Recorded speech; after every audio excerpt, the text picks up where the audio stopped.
This is part 2 of the Unit 1 lab. And so I just placed a dot of the marker on the 2 centimeter mark, and I did it up here because if I put the mark down here, then the marker would have also gone down into the beaker. So what I'm going to do, well, let's zoom out. So what I'm going to do is I'm going to hook it up onto that clip, and then after I get 3 of them done, we're going to go ahead and drop it into the ink. Oops, like that. Alright, so it reset and made me start over. That's alright. I'll go ahead and hit pause and I'll set this all up again. Alright, so I've put a spot of black marker, red marker, and green marker, each on their own separate piece of paper. The paper is the stationary phase because it does not move. We're going to dip it down into the alcohol. The alcohol is going to dissolve the ink. So because it's going to dissolve the ink, we call it the solvent. And then it's going to creep up through capillary action, which is why we also call the alcohol the mobile phase. And I got to start the timer, and I have to let it sit for a while. So I'm going to hit pause on the recording so you don't have to sit here and watch it, and then we'll check back in a few times throughout the 20 minutes to see how it's progressing.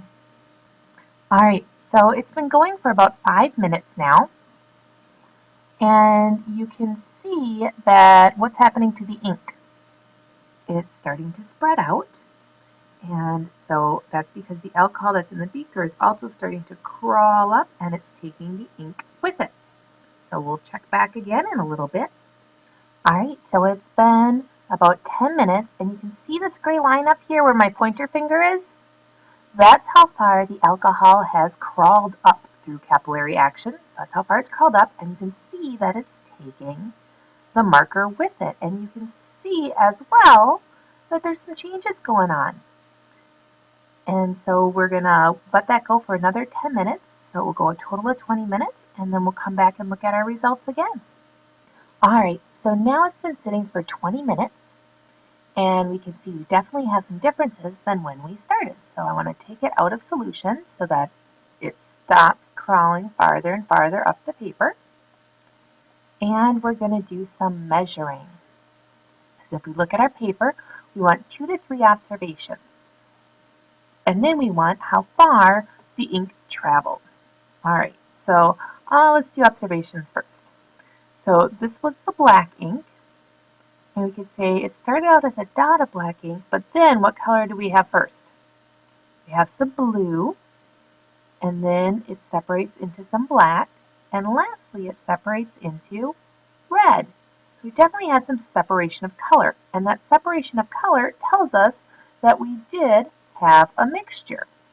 Alright, so I'm going to say separate first into blue on the bottom, so we remember which way it was, then black, and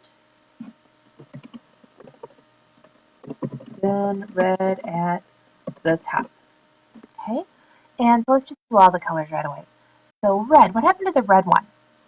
It looks pretty red, a lighter red, pink.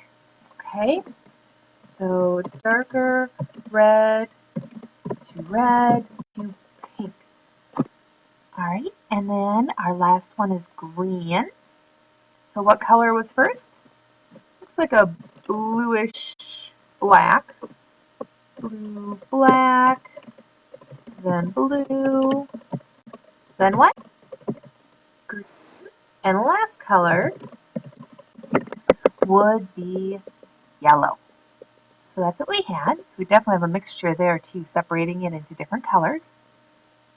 And now we want to measure how far it went. So we'll go back to the ruler and zoom in. Alright, so if I look, it went all the way up to about here.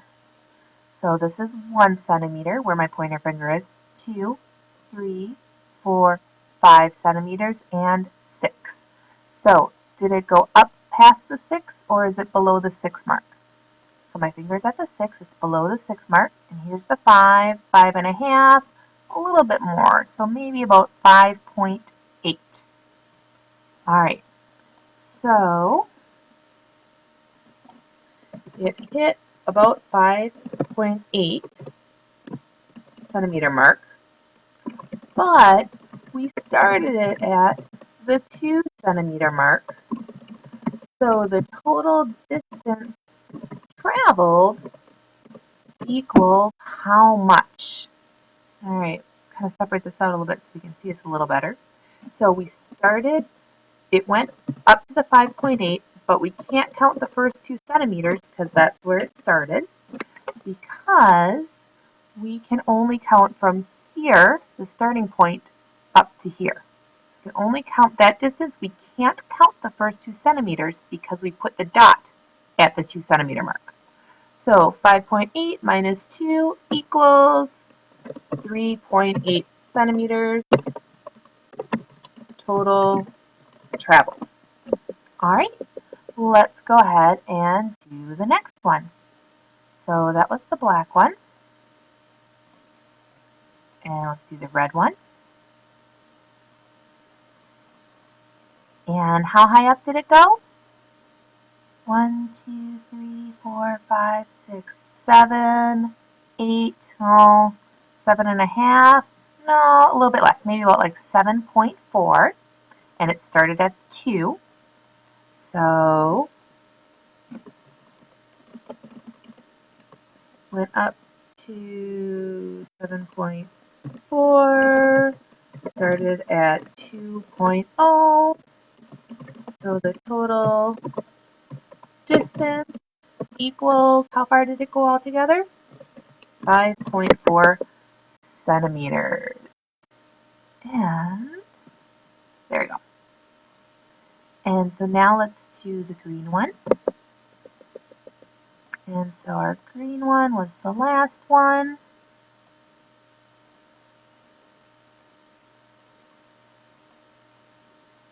And it's up about how high? A little more than 6. I'd say maybe like 6.3. And again, we started at the 2. So it went up to 6.3, started at 2.0. So the total distance that it actually moved would be how much? 6.3 minus 2 equals 4.2 centimeters. I'm going to highlight our answers so that when we get to the questions later, it's really easy to find that that's our distance. All right, so now we need to do this again, but this table was when we put it in alcohol. Okay, so alcohol was what we had for our solvent or our mobile phase, and now we're going to put it in water. So same 3 colors, but in water. All right, so I put 10 milliliters of water in each of these beakers, and the water would be our solvent, and because it moves, it's also the mobile phase. And what part is the stationary phase? Stationary means not moving, like a stationary exercise bike. Have you heard of that? They were kind of big in the 80s especially. Now I think they just call them the bikes at the gym. You know what I mean, the ones that don't drive when you pedal them. Anyways, stationary bikes doesn't move. The stationary part doesn't move. So now the water is going to creep up here through capillary action, and it's going to bring the dye with it. And we'll check back a little bit later and look at our results. All right, so let's look at our results. It needs about a minute, but we can do the observations while we're waiting for time to run out. And so let's start with the black. So what color do we see first? Blue, and then black, and last we see red. So pretty much the same thing that we saw the first time. And so we can just do a nice copy paste. And let's go ahead and look at the red. How would you describe the red? Looks like it kind of goes from dark red to pink again. So, all right, let's copy paste that one. And then lastly, we need to describe the green. And so how would you describe the green? Blue to green to yellow. All right. So again, we have about the same observation. So let's go ahead and kind of a bluish, bluish black, blue, green, yellow. And now we have to find the distances. So we'll go ahead and take it all out of the water. And let's measure. And how high is it up to? I'd say about 6.2. And we started at 2, so it's up to 6.2. But it started at 2. So our total distance is 4.2 centimeters. And let's go ahead and measure the next one. So our red one, how high up does it go all together? It goes up to about 8. So it goes up to 8 and it started at 2. So it went up to 8, it started at 2. How far did it go? It went 6 centimeters.